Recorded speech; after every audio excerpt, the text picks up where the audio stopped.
Government సొమ్ము ఇప్పటిదాకా ఒక్క రూపాయి కూడా తినలే, నేనైతే నిజంగా చెప్తున్నా. ఎందుకంటే దాని మీద నేను ఆశ పెట్టుకోలేను. అది రాదు, అది కాదు, ఇది పోదు తెలుసా. గవర్నమెంట్ సొమ్ము గురించి ఆశపడేటోడు ఖచ్చితంగా అరికలు అరిగేదాకా తిరుగుతూనే ఉండాలి. ఇక దిక్కులేనోడైతే ఇక చచ్చిపోయినట్టు అనుకోండి. ఇక గవర్నమెంట్లో పనిచేసేటోళ్ళకి, గవర్నమెంట్ నుంచి కొంచెం సుట్టరికము ఏమైనా ఉన్న వాళ్ళకి గవర్నమెంట్ సొమ్ము అయితే అందుతుంది అనమాట. అందుకే అటువంటి వాళ్ళకే డబుల్ బెడ్రూమ్లు, అటువంటి వాళ్ళకే అన్ని సౌకర్యాలు అందుతాయి. ఇక ఇక్కడ కనబడుతున్న మేమే ఒక పెద్ద ఉదాహరణ.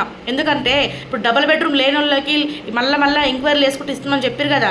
మరి మంచి ఎంక్వైరీలు చేస్తే యోగిల కొడుకు ఏమో లండన్లో పనిచేస్తాడంట, కూతురు ఏమో కరెంట్ ఆఫీస్లో జాబ్ చేస్తుందంట, గవర్నమెంట్ జాబ్. ఇంకొక కొడుకు ఏమో రాజకీయంలో వర్క్ చేస్తాడంట.